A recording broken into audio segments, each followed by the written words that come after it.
সুপ্রিয় দর্শক, আসসালামু আলাইকুম। আপনারা যে যেখান থেকে আমার এই ভিডিওটি দেখছেন, আপনাদের সবাইকে আন্তরিক শুভেচ্ছা এবং ধন্যবাদ। আমার আজকের রেসিপি পুদিনা পাতার শরবত। গরমকালে গেমে নিয়ে বাড়ি আসার পর কেউ যদি এক গ্লাস পুদিনা পাতার শরবত করে দেয়, তাহলে তো কথাই নেই।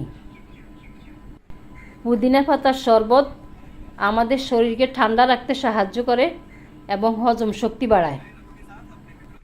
চলুন তাহলে দেখি আমার আজকের পুদিনা পাতার শরবতের রেসিপি। প্রথমে আমি একটি বাটি নিয়ে বাটিতে 2 চা চামচ তোকমা দানা দিয়ে দিলাম।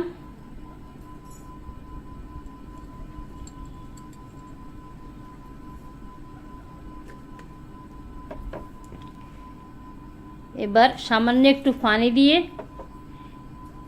ভালো করে নেড়ে চেড়ে নিলাম, যেন জমাট বেঁধে না থাকে।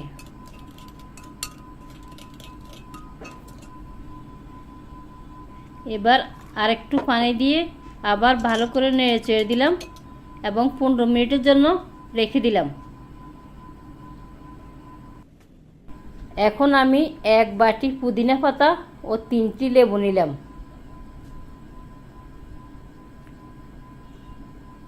এখন পুদিনা পাতাগুলোকে একটা ব্লেন্ডারের জগে দিয়ে দিলাম।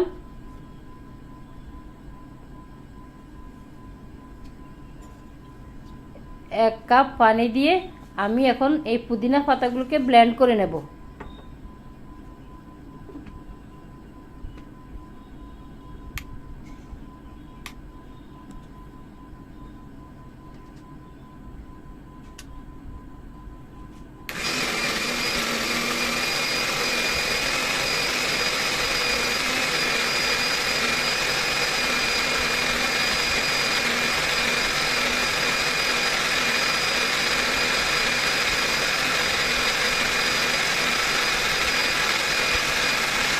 ব্লেন্ড করা হয়ে গেল।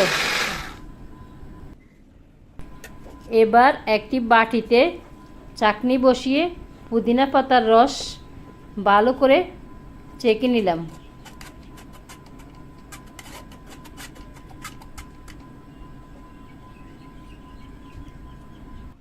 চাকা হয়ে গেল আমার পুদিনা পাতার রস।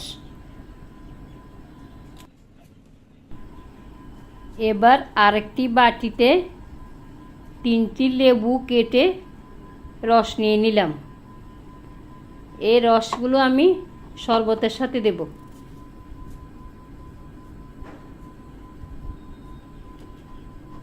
দেখেন আমি কিভাবে রস নিয়ে নিচ্ছি।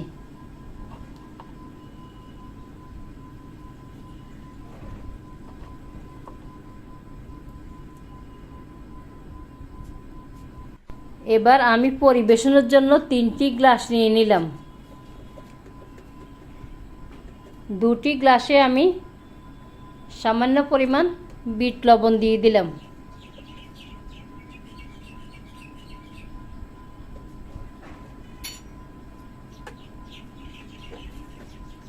বাকি একটি গ্লাসে আমি 2 চা চামচ চিনি দিয়ে দিলাম।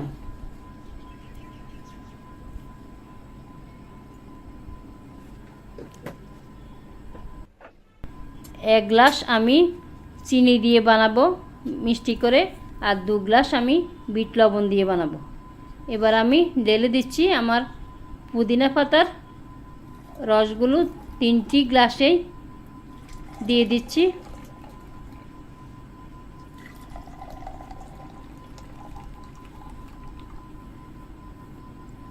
এখানে আমি বরফ ব্যবহার করতে পারতাম, কিন্তু আমি ঠান্ডা পানি দেব, সেই জন্য আর বরফ দিই নাই। আপনি চাইলে বরফ দিতে পারেন।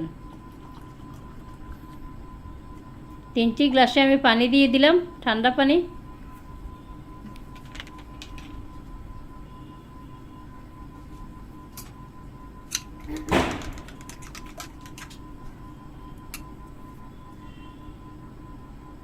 এবার আমি যে তোকমা দানা ভিজিয়ে রেখেছি সেখান থেকে 3 টেবিল চামচ 3 গ্লাসে দিয়ে দিলাম,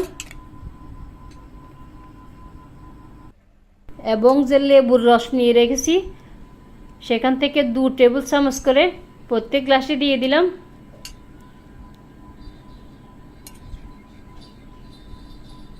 দিয়ে ভালো করে নেড়ে চেড়ে দিলাম। দেখেন খুব সুন্দর কালার আসছে। আমার এই ভিডিওটি যদি আপনাদের ভালো লাগে তাহলে আমার চ্যানেলটি লাইক, কমেন্ট এবং সাবস্ক্রাইব করবেন এবং আপনারা বাসায় বানিয়ে নিতে পারেন। খুবই পুষ্টিকর একটি শরবত। এখন আমি পরিবেশনের জন্য উপরে 3 টুকরা লেবু দিয়ে দিলাম। হয়ে গেল আমার পুদিনা পাতার শরবত। আপনারা যে যেখানে আছেন সবাই ভালো থাকবেন। আসসালামু আলাইকুম।